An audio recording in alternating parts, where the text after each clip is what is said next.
Look at verse 27 here so we can keep moving forward. You would even cast lots for the orphans and barter over your friend.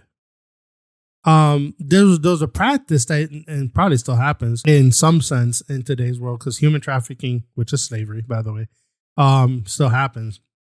Well, there was a practice at this time where if someone owed you something, you would take their children, okay? You would make their children orphan by taking them and then selling them off into slavery, okay? This was a practice that actually used to happen. And barter over your friend, the end of verse 27 there, is the same idea where a person owes you money or has a debt to you, and you take them and you sell them into slavery, right? Or they become your slave, that kind of idea. And if you remember from chapter 2, I believe it was, where we talked about how Job speaks to his wife and he says, you're acting like one of these women, right? Like one of the foolish women. Well, here he's kind of saying the same thing to his friends. You're acting like the kind of person that would sell an orphan into slavery, or that would sell their own friend into slavery, would barter them away. Okay, that's the idea there. Now that's pretty reprehensible. And when we look at this, we think to ourselves, was Job really, did he really think his friends are that reprehensible? And the answer is yes. But then we have to ask the question, were they actually that reprehensible? And the answer is no. But there's a lesson to be learned there. What's the lesson? The lesson is this, that we as Christians, what Christian love entails, part of what Christian love entails, is to remember at almost a constant rate the perception of the person that is in despair. How are they perceiving your words? How are they perceiving what you're saying? You see, the words that Eliphaz is saying, in whatever attitude, and we're going to see this here in a little bit, whatever attitude his friends had towards him as he was speaking in chapter 3, and by the time we get here to chapter 6, has said something to Job that perhaps they didn't even intend. But because they weren't paying attention to how he might perceive something, all of a sudden now they're hurting their friend. Now, some of you might think, well, I just speak my mind no matter what. I'll say what I got to say. I'm going to tell you, I'm going to give you a piece of my mind. And somebody once told me, not everybody needs a piece of your mind. Keep that piece to yourself. And the idea here is not to not be truthful. That's not the idea. Because we know Job is saying, teach me, I will be silent. Show me where I've heard. I want to learn. So he's not asking them to be liars. Obviously, we see that in verse 25, how painful are true, are honest words.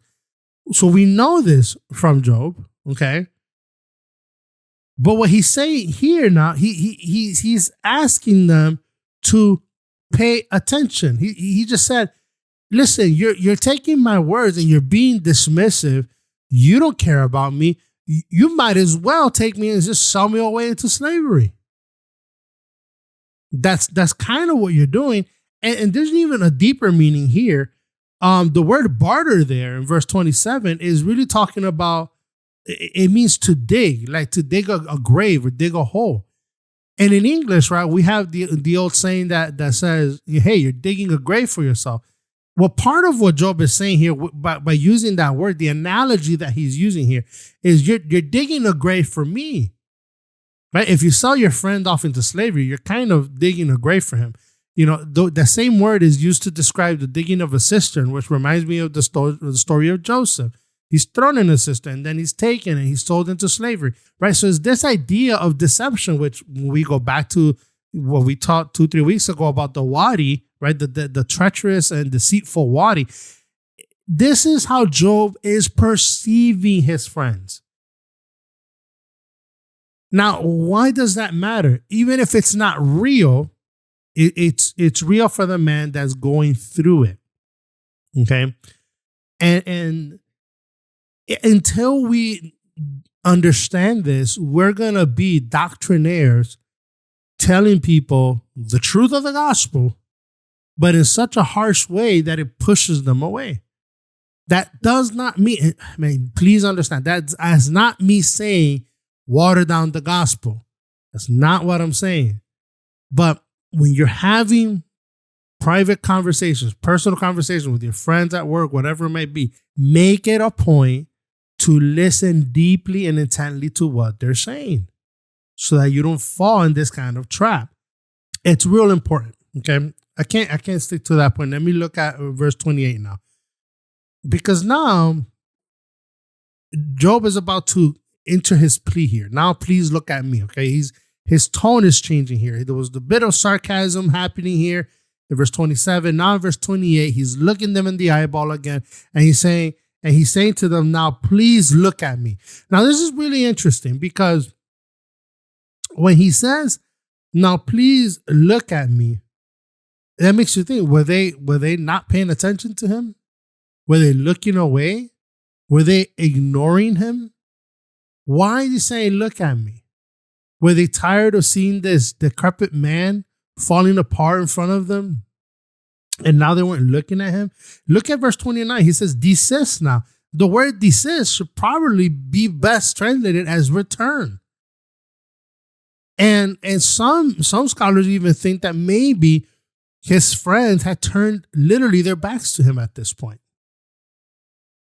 They've completely abandoned him. Why? Because they didn't listen to him. Because they took his words, they were dismissive with his words, and they just wanted to make their point. You know, as sometimes I'm an impatient man. I try not to be, but sometimes I am. And sometimes, you know, I'm talking to my wife, my wife is talking to me about whatever, some issue, something that's going on. And I want to quickly jump to the answer. I want to give the solution. And a lot of men are like this, right? I'm not like giving you some new discovery here. You know this. Men, we tend to want to, sometimes find the solution. But often in our pursuit of finding the solution, we completely ignore what's being said. And that hurts people. It hurts our wives. If it's our wife, it can hurt our friends. It hurts people because it's dismissive in the sense that I don't want to deal with this. Let me help you so I can feel good about myself. And that way you think I did something for you.